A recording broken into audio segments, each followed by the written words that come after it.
Kings, queens, and in betweens. I almost did it wrong again. Welcome back to the City Boys podcast. We're back, baby. We're back. We're back. It's been a busy time, middle of the season, middle of the year. So Ethan's been making some big life moves. Oh Jacob yeah. and I are officially moving in together. I don't know if Woo! that's been officially said on the pod. I think we've hinted at it a couple times, but it's happening. It's happening. And before I ask you lads how you boys are doing, I want to give a moment of recognition to Ethan for one being consistently available to record pods. He's the only one. Me and Jacob have been iffy. So Ethan, thank you for being that stalwart in the back. He's always reliable. The best skill is availability.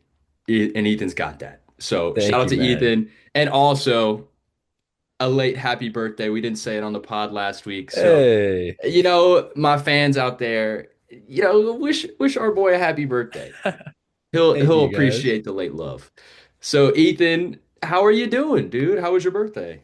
Yeah, man, I'm fantastic. I'm a year older now, 26 years old in the big 25. It's a good time Congrats. to be alive. I can't lie. It's strange though. Tristan and I just went and checked out wedding venues, and it's a strange thing to do for yourself. I'll be honest. It's just a crazy time to be alive, man. It's great to be here with the boys, talking some ball. I still am regrettably talking about unfortunate St. Louis City results with the boys, but hey, yeah, Grayson and I are in uniform tonight. Jacob, the odd man out. How are you doing tonight, boss?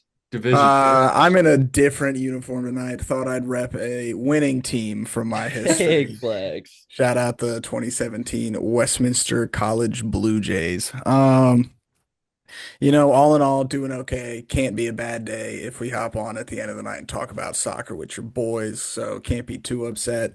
But unfortunately, we have two losses to cover on this That's fair. episode. We're gonna dive pretty deep into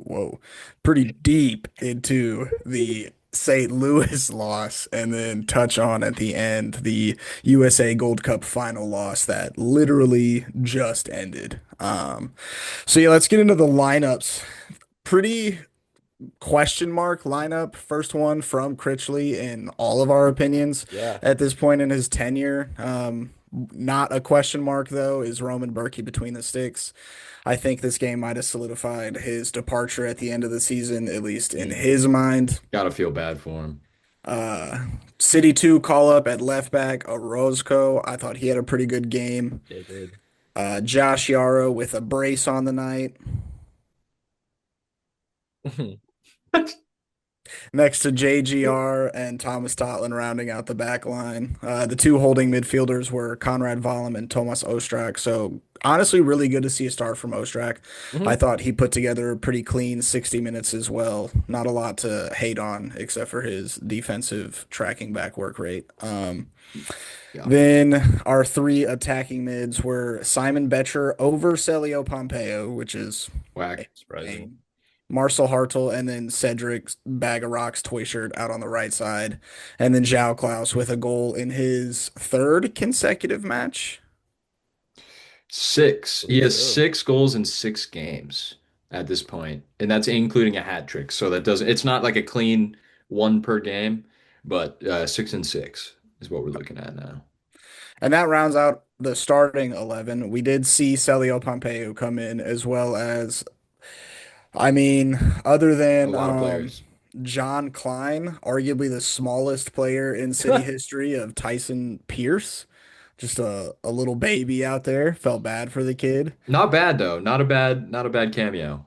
Yeah, honestly, a tough game to get subbed into.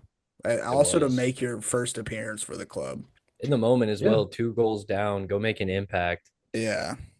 John Day Silva got some clock, Mackay Joyner got some clock, and quickly becoming one of my more liked players, Joey Zielinski as well got some clock.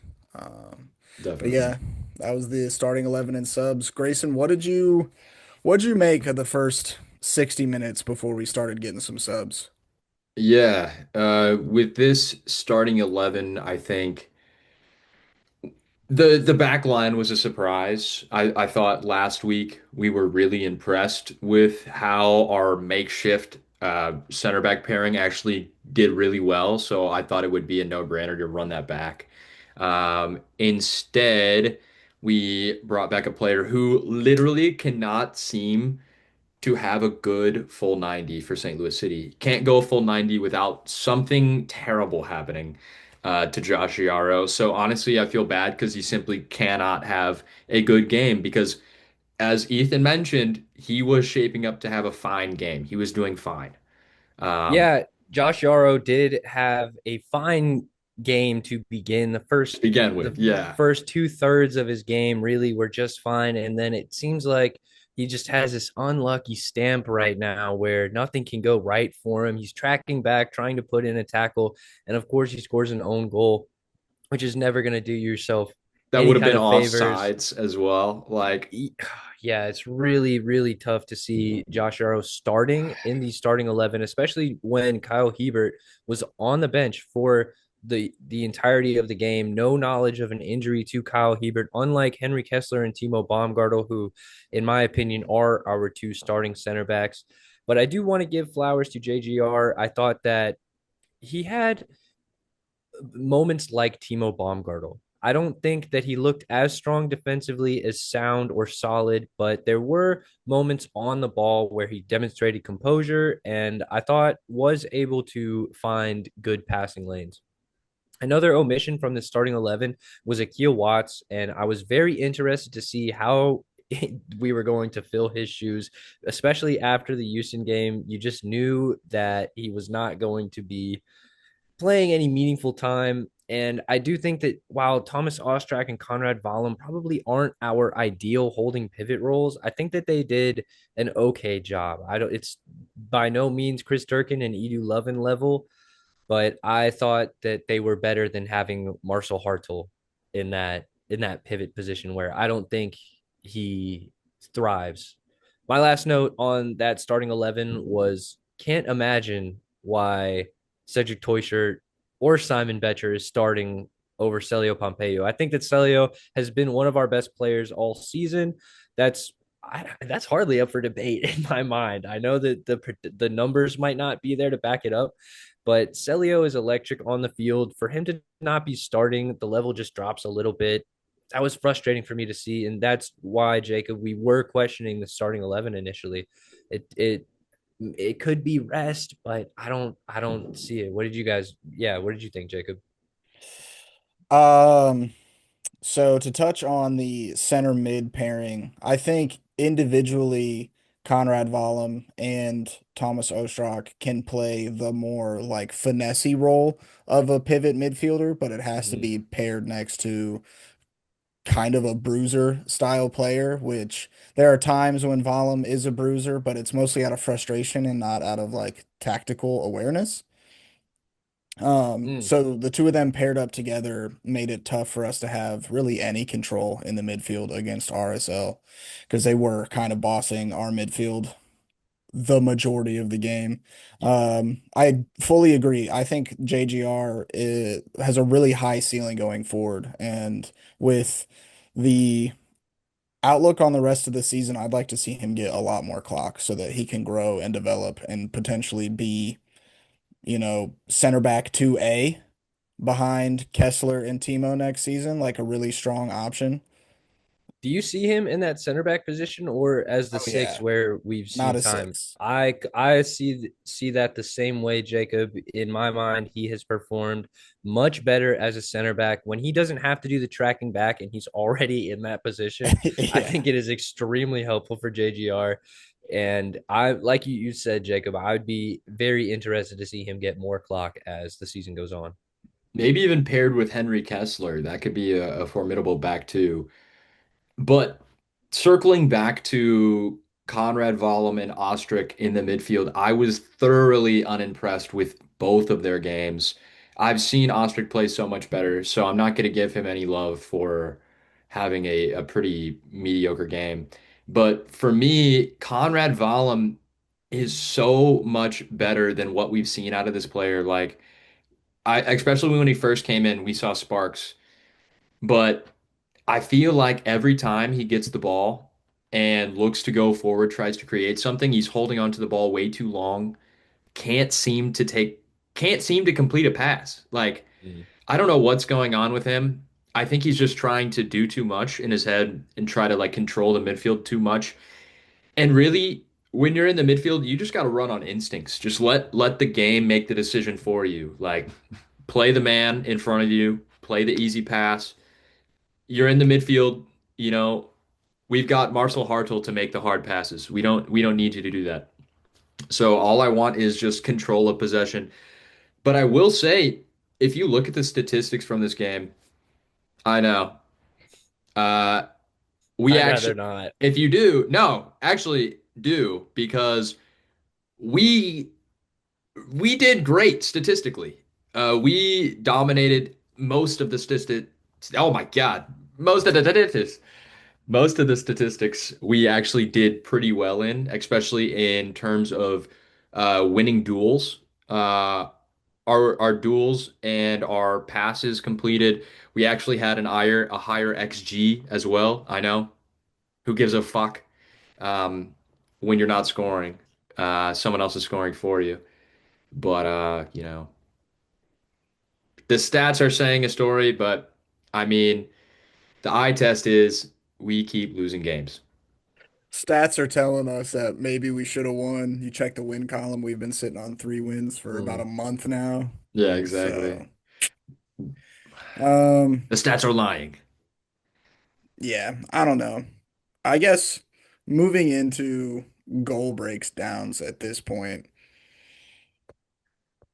Yeah. who wants to talk about either of the fucking screamers? Okay. So yeah, Noel Caliscan, it's a great goal. I think It's I'll absurd. speak from an outside back perspective, guys. This is the kind of goal that you dream about as a defender. All right, it pops out to you. He doesn't even move hardly. It just pops out to him on the corner of the box. He takes a perfect touch off his chest. He doesn't even hit it probably with 50% power. He just swings his foot through it with perfect technique. It's curling away from Roman Berkey and into the far corner. Truly a worldy of an effort. I mean, yeah, Goal of the it was week one contender. easily. I had to, yeah, Yeah. I looked at Trista after that goal goes in, and I just say, unfortunately, that's a great goal. I don't, I want to be upset. I want to be frustrated. I don't think St. Louis City could have done better in this situation. Of course, the Yeah. initial first header could be all the way cleared, but Oh yeah, that could have gone in. That header could have gone in the other goal. Yeah. We I could have think headed it 100 yards into the other net. Dude, it's a joke that the first thing the announcer says is, "There's no one marking him." Yeah, no shit, because he's he's fucking way outside the box, dude. as far as dangerous positions go, he is not in one as far as a corner kick goes. Like, Who would have thought that he was the threat to score off of that corner kick? That was his first MLS goal. It's just the most St. Louis City moment of 2025 for a player who's never scored before in professional to score a fucking worldie. I don't think he'll ever score a better goal in his career. I don't think he'll score a goal ever again in his career. brutal, Grayson, but I don't disagree. I doubt he will score a better one. That's Yeah, a that's crazy way crazy. to open your account. It's really frustrating from the perspective of a St. Louis City supporter because we are chomping at the bit for anything positive from this team. And to see us concede 7 minutes in like this, it just puts your shoulders down and it makes it you're just debating whether or not you're going to turn off the game at halftime, if And you're going to then watch the whole game. to add fire to it, the next thing that the graphic shows on the television is that Yeah. we have not won after conceding a goal at all this season. It's like, what am I gonna do then?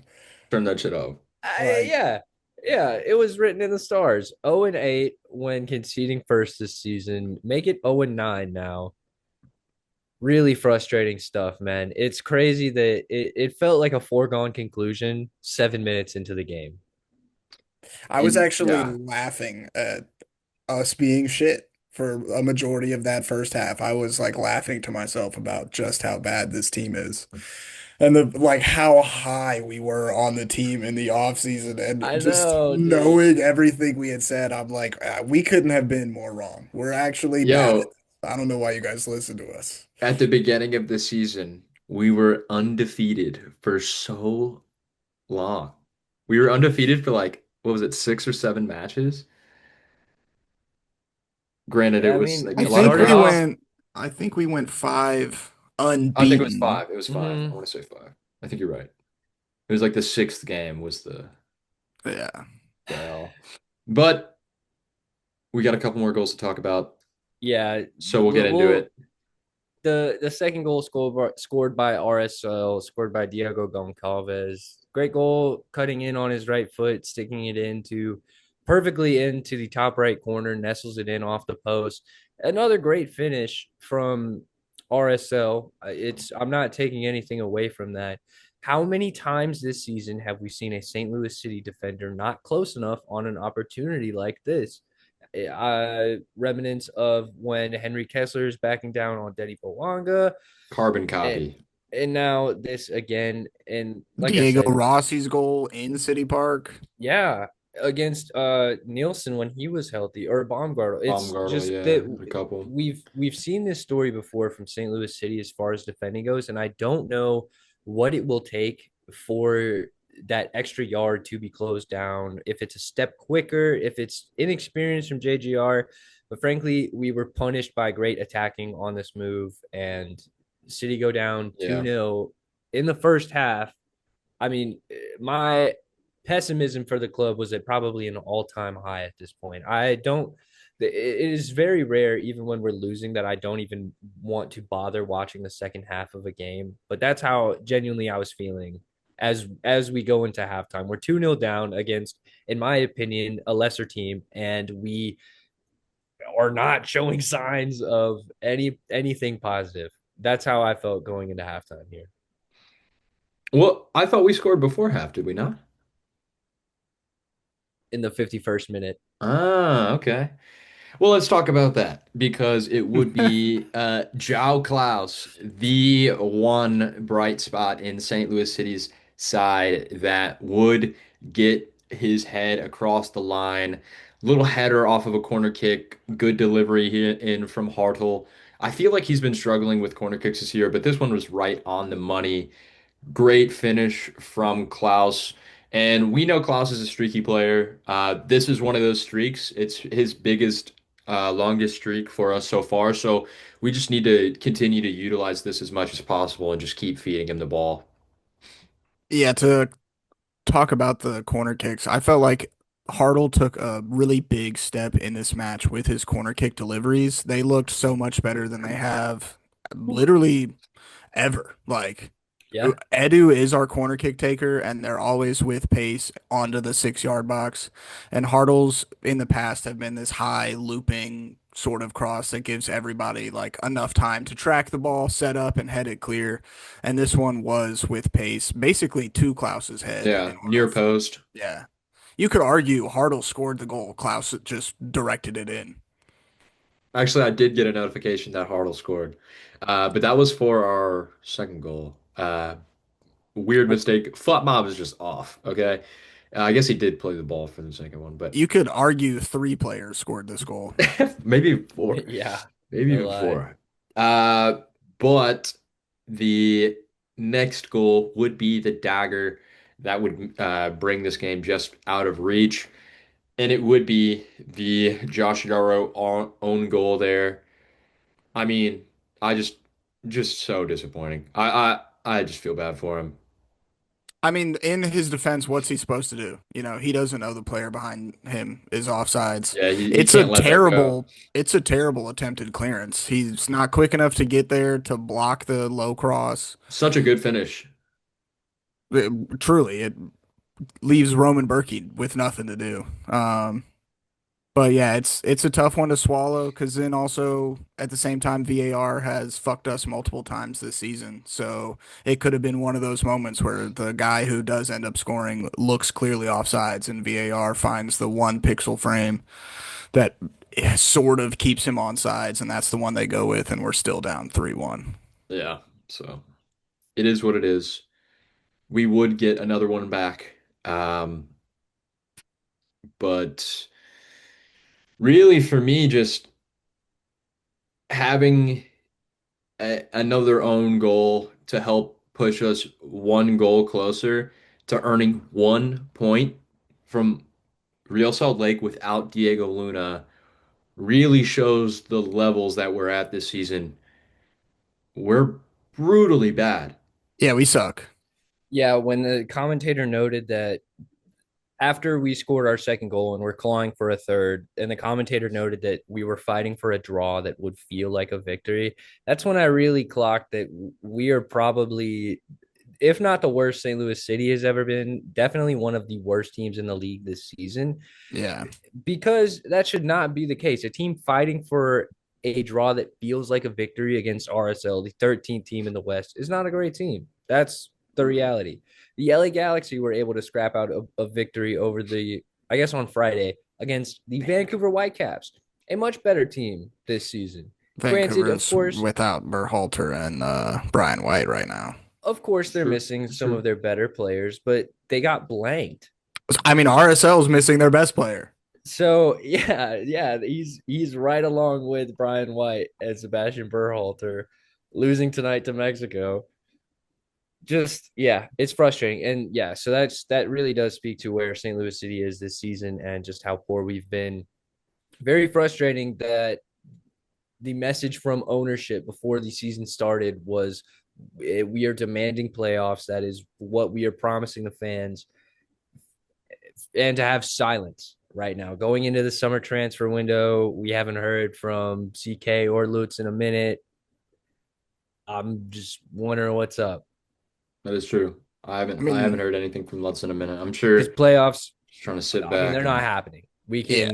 We can say it. I know I was probably the most delusional St. Louis City podcast fan about that, saying that it was unlikely, not impossible. Now it feels impossible. I don't foresee that happening for St. Louis City in yeah. any world this season.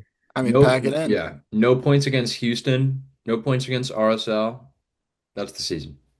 I mean, it seems like Houston used the St. Louis City game as a launch pad. They go on to beat San Diego FC, probably one of the better teams in the league this season, after beating us. I don't understand where the chip on our Without Jack shoulder is. McGlynn.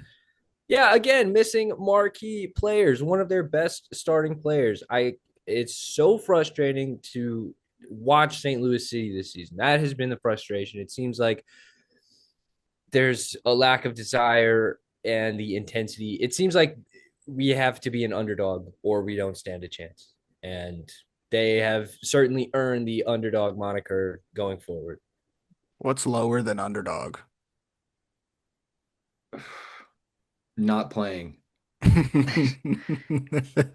Outclassed. You It's know, tough. what you said, Ethan, does kind of bring me into my point. So if you don't mind, it's just kind of a rant for a little bit, but my point for this week is simply desire.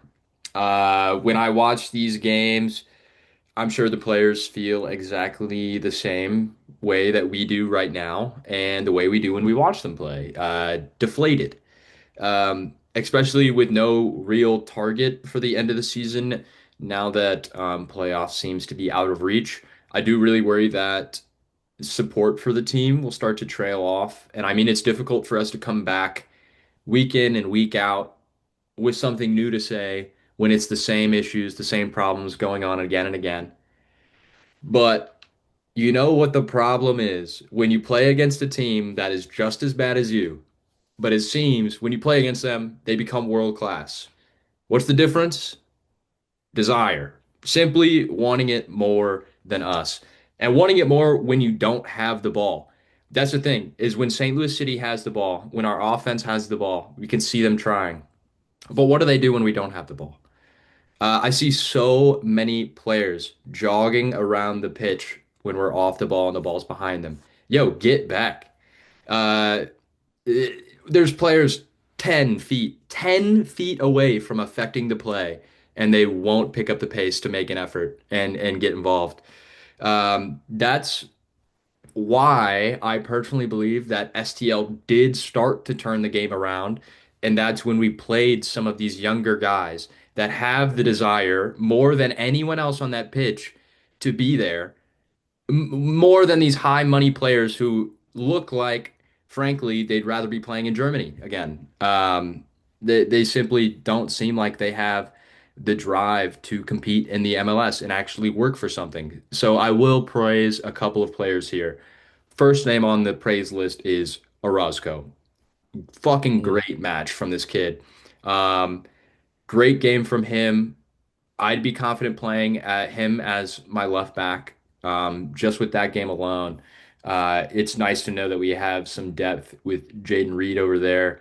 Even though we are on the market for a left back, apparently, I'm happy with these two.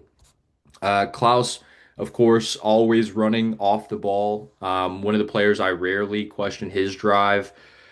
His abilities, sometimes maybe I questioned, but his pressing constantly is always really vital to the way that we play. So I'll give it His to him. haters have been real quiet recently too.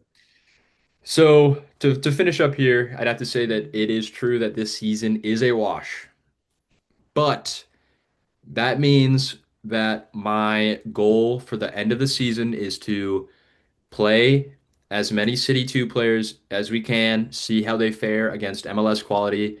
It may not be pretty. We probably will not get many results. But if we want to grow and build something towards next season, it would be very helpful to actually know what kind of quality we have in our system.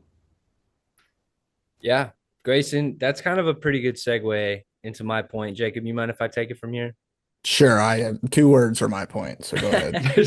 So, since I'm St. scared. Louis City is essentially guaranteed not to make the playoffs this fall, what does that mean for the side? All right, where because we're just barely over halfway through the season, we're not even at the All-Star game yet, and statistically it's looking very unlikely like we have a chance. So how can St. Louis City take advantage of this season and actually get something out of it? And like Grayson mentioned, I think a big part of it is going to be playing young players, getting them acclimated into first team soccer, and developing their value, frankly. One of the ways that MLS teams get better is by flipping young talent for a profit. If Tyson Pierce ends up going somewhere by the age of 20, but brings the club millions of dollars, buddy, great job. Fantastic work, Tyson. Good luck. And I wish Bringing him your family generational wealth. literally that like a dream come true for millions of people across the world. So that's what I'm hoping to see from St. Louis City this season. Now, granted, JGR had a pretty big price tag for a 19-year-old. It's something like 500K. Tyson Pierce should get more clock. Makai Joyner needs to be seeing a lot of the field. Whether or not it's in a starting position, I'm not 100% sure because we do have a very tough run of games going forward. But like you said, Grayson, I think that he needs to be seeing some significant clock.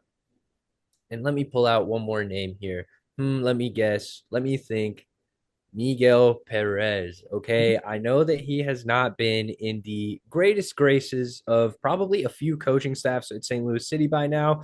He probably hasn't put in the best performances in training. However, if Yaziel Orozco can come onto the team and make an impact, I would like to see Miguel Perez come back in, bring at the very least some experience to him and get some fans involved. He is one of St. Louis City's fan favorite players, I think, and for him to not be seeing the first team field yet this season brings a good opportunity for a home game. So that's what I'm hoping to see from St. Louis City for the rest of the season. Get these young guys involved, man.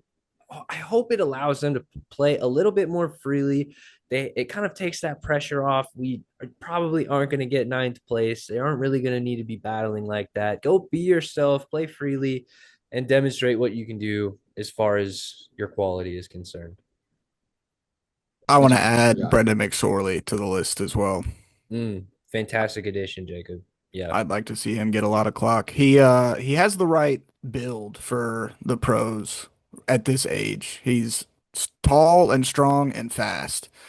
All the other shit you can teach, but that stuff's Mhm. genetics.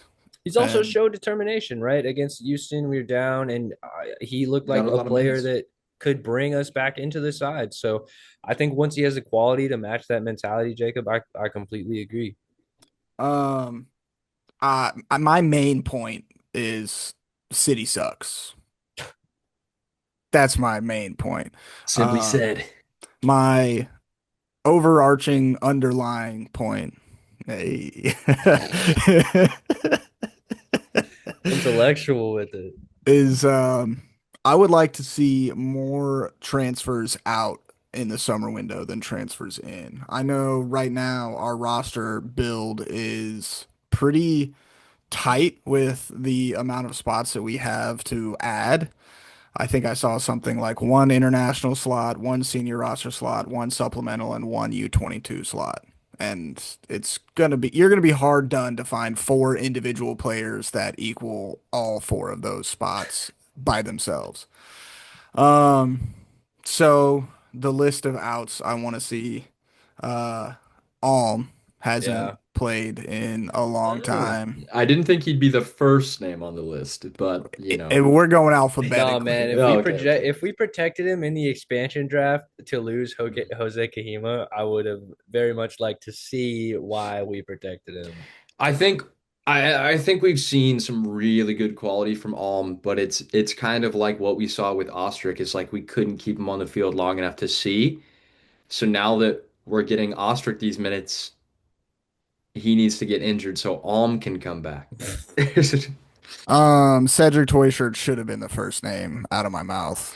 Uh, Also duoed with Alfredo Morales because I really hate when that guy plays soccer.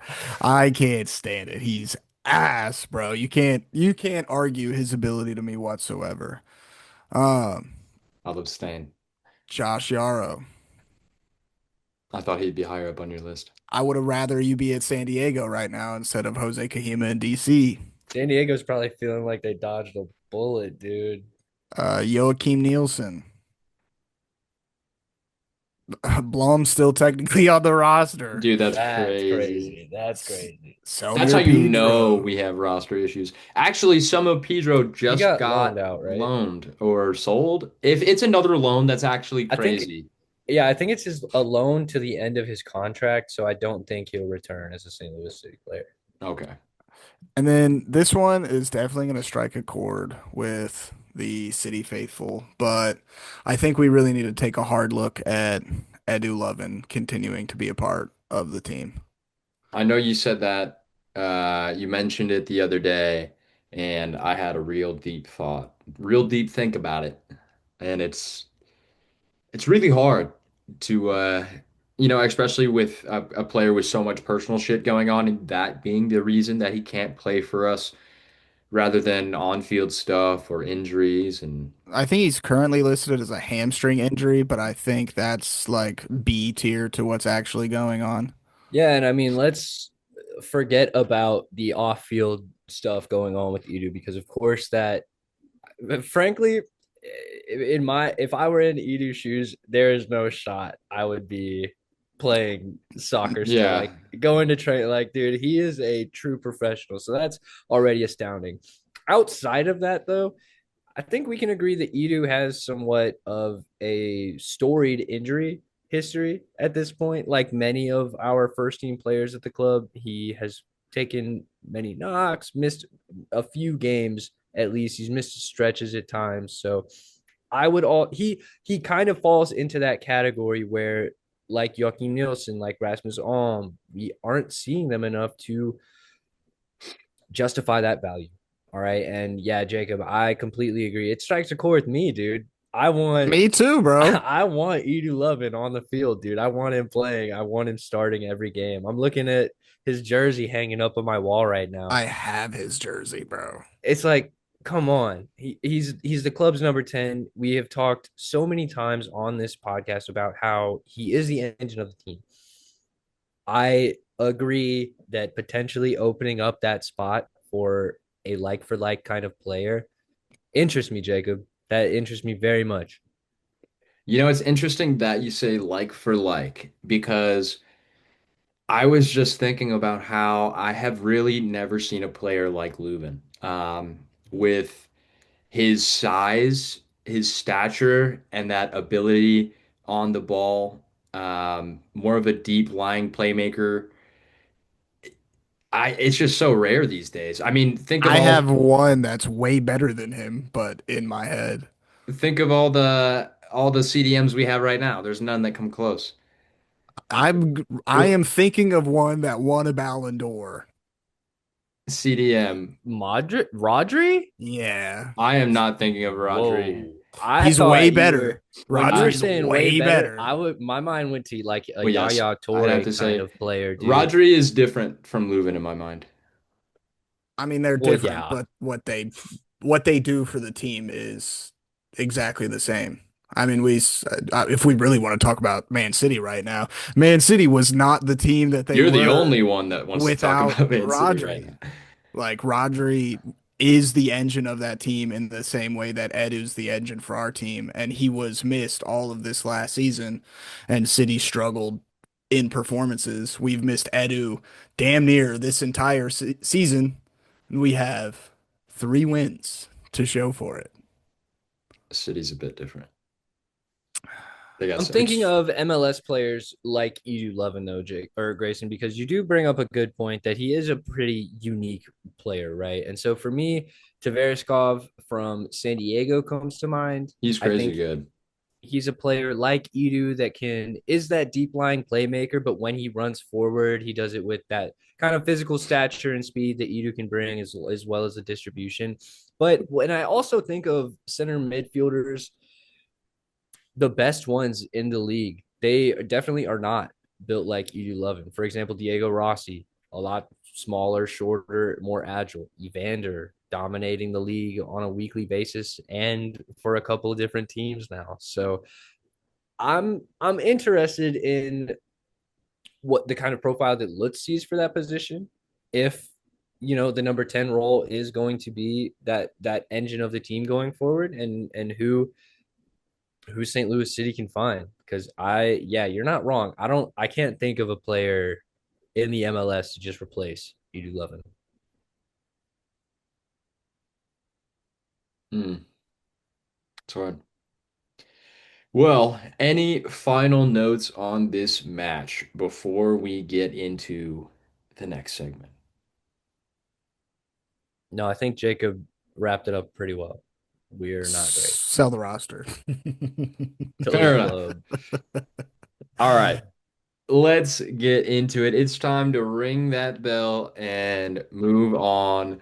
Bing, bing, bing, bing, bing. It's Kit Clash time, ladies and gentlemen, and we got RSL cooking up a little kit for us to take a taste of. Ethan, I'm gonna go ahead and let you start this off because you feel some type of way. Do it, yeah, man, because I actually like this kit, and there's nothing I like more on this podcast than a divisive kit on these episodes. All right. And so, yeah, I'm gonna call them out early. Yeah, go ahead and say it looks like the off-brand Croatia kit. Ooh, checkers are for checkerboards or for Vans. But listen, all right, RSL really popped off here. They have unique colors in the MLS that like claret and the navy blue is very, very nice. They actually are Real Madrid's sister club. Like they work that out. So I get that the Real part of the club is weird, but to me, the history and the white jersey is very nice. All right. Diego Luna to Real Madrid. This just in, breaking news. Yeah, I'm sorry, boys. I was trying to keep that one under wraps, but Gold Cup runner-up, Diego Luna. how Oof. prestigious. No, dude, this RSL kit has a lot of elements that I like. The colors, I like the textures in the white squares. I thought that the graphics and the patterns were nice. So for me, I'm high on this kit. I'm gonna go for an 8.8 out of 10. Damn. Yeah, I do really like this jersey. For me, I think we're halfway there. I like the checkerboard. I think that's great. I don't think you needed to add the extra details and textures within the checkerboard. There's already a lot going on. It's a checkerboard. I just feel like we don't need all the extra bits and pieces in there. I think it looks a little busy with the logo in there, just being wordage. It's kind of hard to read with the checkerboard, so I don't really like That's it. fair. But I will say from afar, it looks better because you can't catch the details. Um, so for me, I'm gonna give this kit a 7, straight flat 7. Kind of middle of the road, but a little bit better than worse.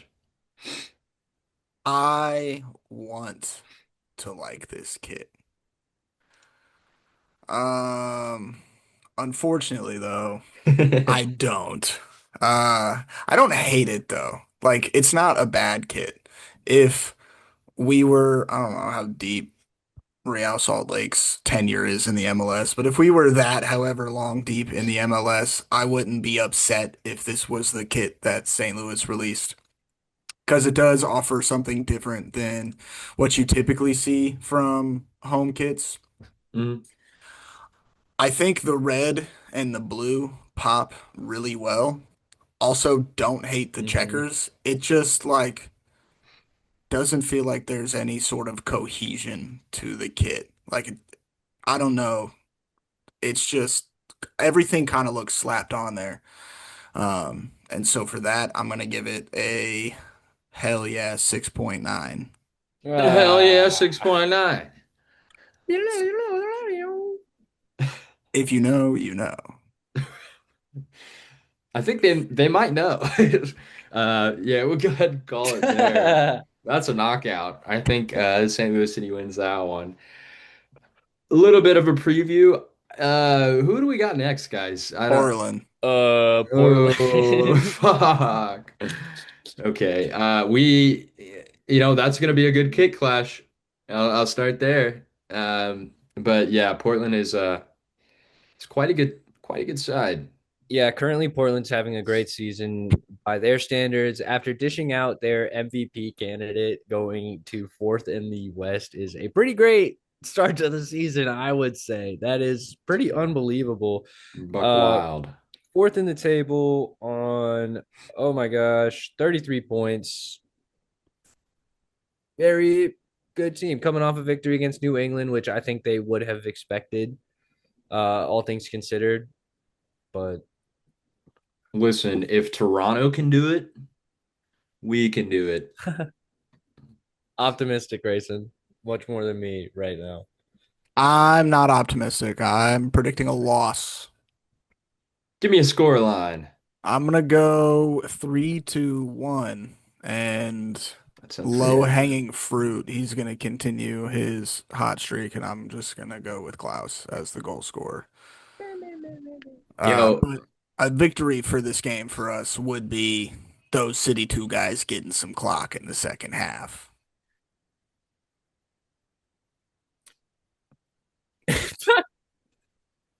I agree, Jacob. fuck. Dude, I'm Appreciate worried that, guys. because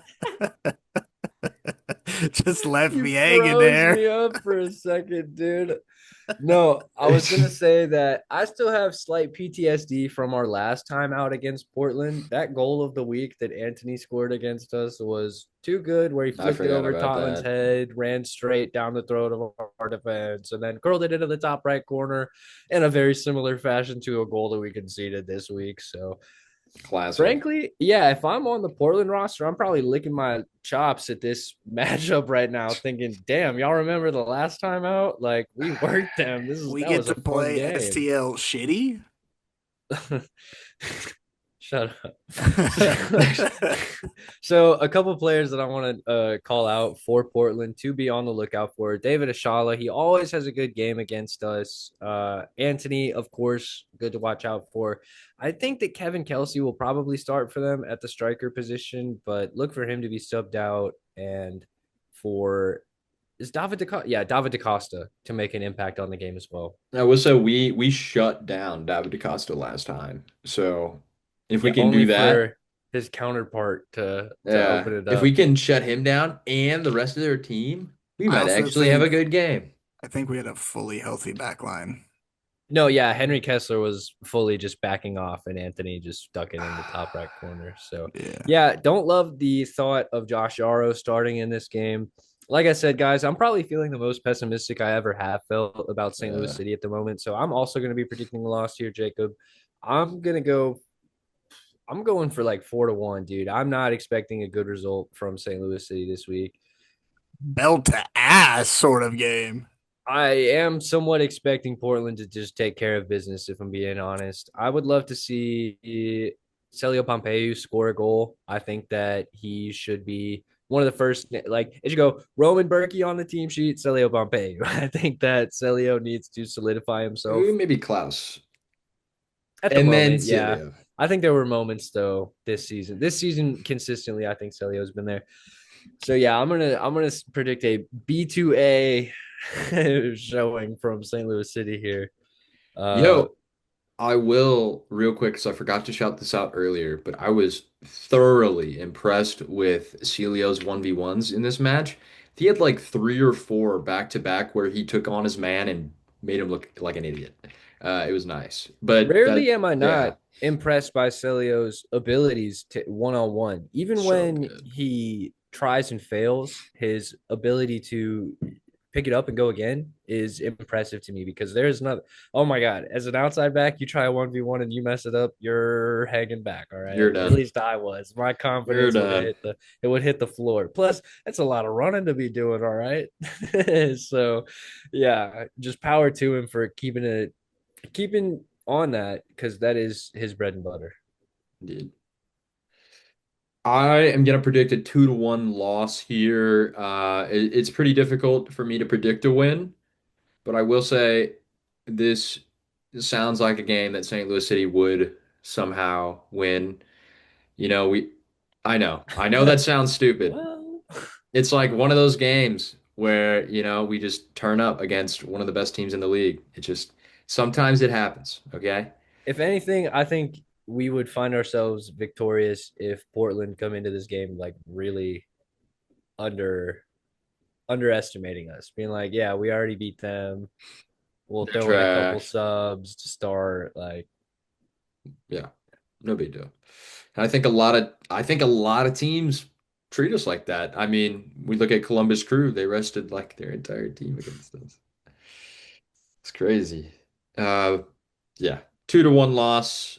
I'm gonna pick a City 2 player to score. I'm gonna give it to. I so badly want Joyner to score, yeah, that'd be awesome. so I'm gonna give it to Yeah. Joyner. Second half. Before we move on from this game and talk about the USA, I do want to shout out the toasted raviolis. They Oh sent yeah. us in a care package of various stickers and buttons, as well as a pretty heartwarming and touching letter. It So was a shout sweet letter. out to you guys. We're gonna have some merch on the way to you guys. All right, let's cover this USA game because honestly, the way that USA played in this match was very reminiscent of a St. Louis City match to me. It seems like we have so much quality, yet we are unable to do the simplest tasks like complete a pass or hold possession for more than two passes. Yeah, Grayson, that is a pretty good comparison. This did feel like watching another St. Louis City game this weekend. The U.S. come out in a very underwhelming Gold Cup final performance to Mexico and lose 2-1.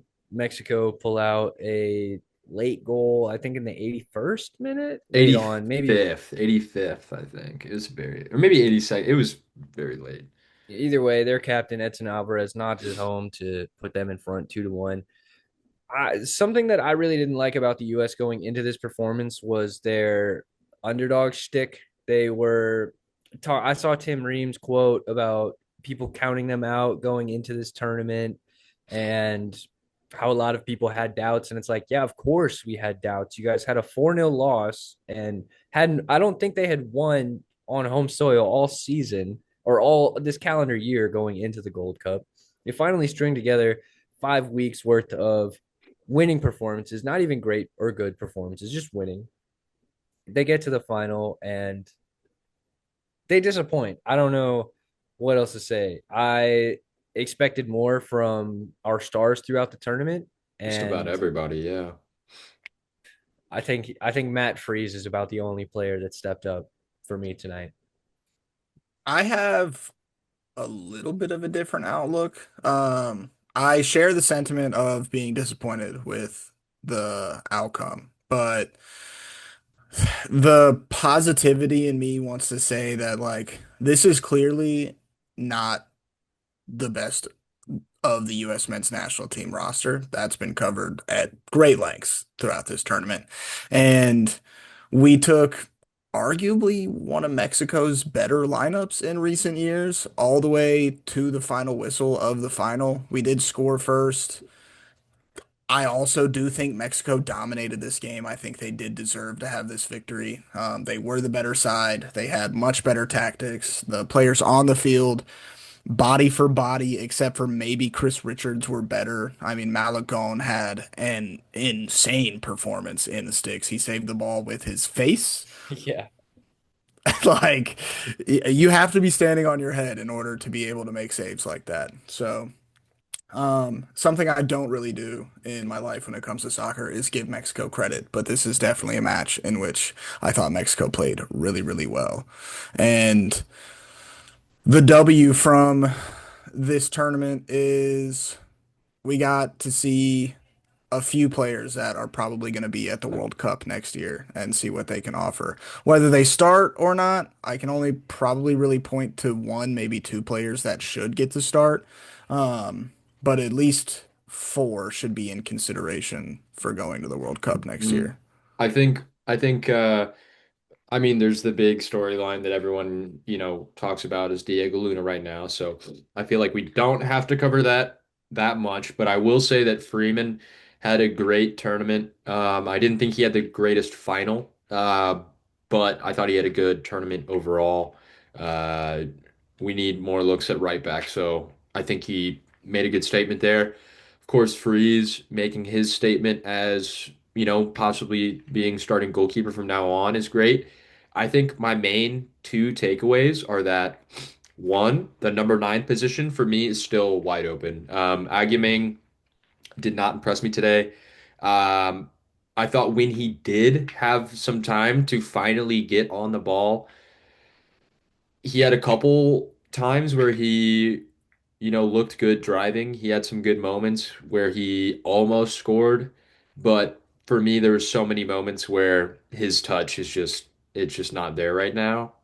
Um, so yeah, number nine spot wide open, and number two, Pochettino is looking not great for me, honestly, in this match. In this match, and how this tournament was handled in general, I have really not been impressed with Pochettino. Especially to hear the news that he interviewed for the job at Brentford a couple of weeks ago during Gold Cup, Yeah. is absurd. So I don't want to Yeah. hear that. Um, so yeah, for me, I'm not fully Poch out, but at the same time, I'm looking for, I I'm think it's quietly too looking for late him. though. I don't It's think too so. late. I think We don't every have any more competitive matches before the World Cup. I don't think that matters to me. It doesn't have to be a competitive match for It it to definitely matter. matters to me, dude. I want Poch. I want a coach that has influence, authority, or the trust of the team. Someone that will Yeah. inspire the boys to play Do you think in Poch those proved that moments. with this tournament here? I don't. I seriously don't.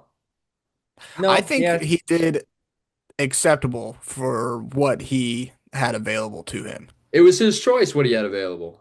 Now, a lot of guys said no or couldn't, like Two, I because think Club World two, Cup was going three on. guys. Three guys said no. McKenny, Pulisic, Waya. Wea, Jedi also was unavailable. four. I'm excluding them. I'm saying the rest of the picks is up to him. Like I'm not saying honestly, I was totally fine with those guys sitting out this tournament, but it's whatever. Like I'm not happy with it. I mean, happy with it would be we won the final, right? Yeah. Winning cures everything. hands down across the board. But I mean, this is really like C team, arguably D team for the United States, and we did okay. Like, really, what people wanted was a good run in the Gold Cup. Like, that's what everybody was clamoring for, and that did happen. Also, a lot of these cats, this is their first time ever playing Mexico. And no matter how many CONCACAF teams you play leading up to playing Mexico, the game against Mexico is much harder than any other CONCACAF team you're going to play, just because the history between the two sides and the fact that Mexico plays us really fucking well every time. Mhm. Yeah, no doubt that a lot of these players were also in their first final, the most meaningful minutes that they've played for the U.S. men's national team, most likely. And so I do get where there might be a bit of a mentality difference where Mexico is playing their A team, most likely the team that we're going to see in the World Cup playing and getting ready, versus a U.S. side missing maybe three or four of its starters. So, yeah, I do get that. It's still, I'm overall pretty disappointed with the U.S. in this Gold Cup cycle. The lead up was really bad as well. Losing to Switzerland and Turkey didn't inspire No, hope. we beat Turkey, didn't we? We beat Turkey, but we lost. I thought we beat Turkey 1-0. Or did we lose 1-0? No, I'm fairly confident that we We lost might have lost. both I don't those remember. games. Anyways, I want to try and find some positives because I think I'm just feeling hella pessimistic about the soccer teams that I support right now. Yeah. So I want to say that Diego Luna, of course, I think is the biggest winner of the U.S. in from the Gold Cup. But I want to say that I think Patrick Agyemang has been way overhated online. I think he hasn't secured the number 9 position going into the World Cup. I think he has open the door for more conversations about him being on the roster, whether it's him or Haji or Josh Sargent or Balogun or Pepe. Like, there's so many different names at that position, and I think we know it's going to be Balogun. But either way, I thought that he is a different kind of striker that the U.S. hasn't really had since a player like Josie Altidore. I also want to say that I need to give Tim Ream his flowers. He did pretty well in the tournament as far as I was concerned. I thought on the ball was when he did best. His 1v1 defending wasn't the greatest, and the first goal that Mexico scored tonight, I don't think is on Tim Ream necessarily, but maybe he could have done better there. Either way, for a 4-year-old defender, I was very impressed. I didn't have high expectations, and I thought that he and Chris Richards actually complemented each other quite well. Think Bearhalter had a good game, especially with his distribution. I mean, his pass for that first goal was absurd.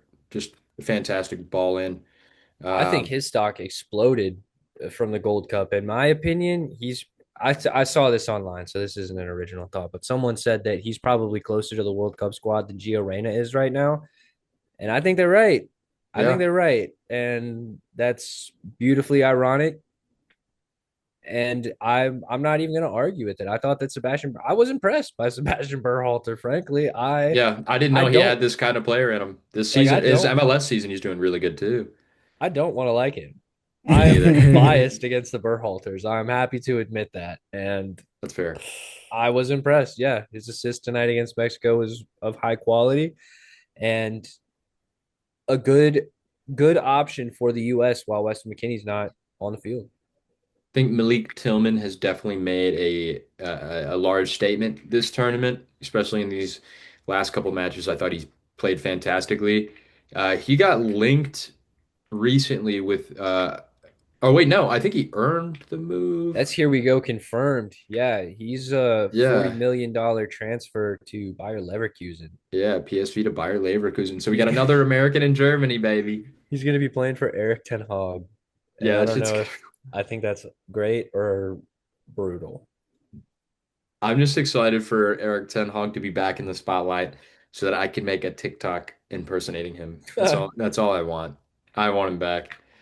One last person I want to shout out, and he honestly did not get that much clock, but I really liked what I saw when he did get clocked was Damian Downs. Um, I think he just recently also got linked with a big move somewhere in Germany, I believe, if I'm correct. But oh no, he Sunderland. He just got bought up by Sunderland. I think Damian Downs, he's cool. I think he could do something crazy. I think I would have liked to have seen Damien Downs earlier, specifically in this match, because Same. what Adjumang was bringing us was like the thought process of hold up play from your number nine, and we didn't have any like sort of break the back line with pace on the team, especially when we were like deep in our own end and needed to just go route one to get everybody out. There wasn't a fast enough player on the field to really concern any of the back four for Mexico. And I think Damian Downs could have been an answer to that. I think he's probably more rapid in open field than Ajamang is. Um, which to your point does complement the like Christian Pulisic left wing and Timothy Weah or Diego Luna right wing style of play come the World Cup time is someone rapid right up the middle. Mm. Because our hold up play should come from fuck maybe Malik Tillman at center attacking mid. Yeah, I think It who could. is going to play the 10 for USA is going to be a big question because it could be Luna, it could be Pulisic now that he's playing a bit more 10 instead of winger.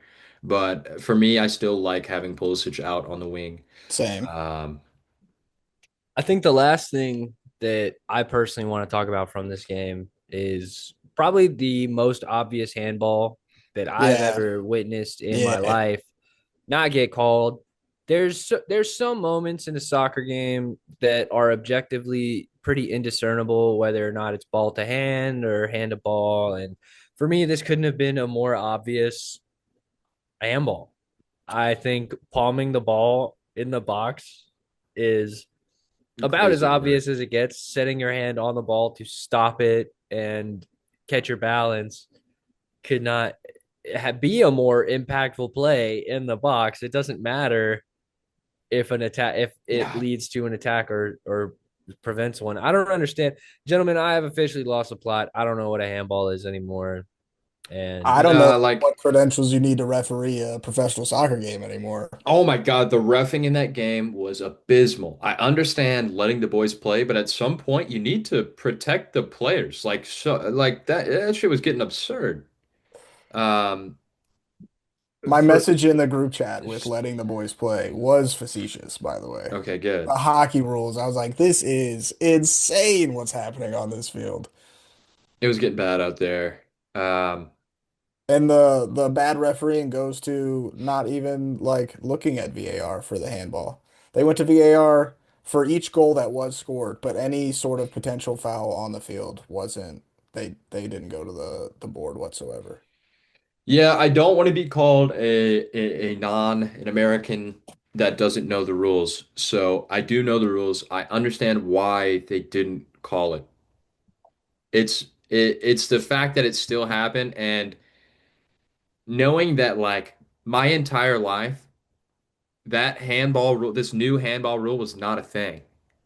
So like if your hand touches the ball regardless, it's a handball, it's a penalty. There's so many times when I was in high school, I know this is not fucking no one cares about high school soccer. But like the most innocuous handball, like is getting called every time. Like a player trips, accidentally touches the ball, no one near him, Wait, handball, PK, doesn't matter. It's a handball. Ball to hand, hand to ball, handball. Put it together. It's a handball. So when a player, Michael Jordan's the ball, bro, that's a hand to the ball. That's a handball. But I understand if a player is falling to the ground and needs to brace himself. That's cool. How does it directly on the ball? Like, come on. Like, it's a joke. And to say that the player did not benefit from that, he stopped the ball dead. just questionable for me. A nice Concacaf moment. questionable Uh, at best.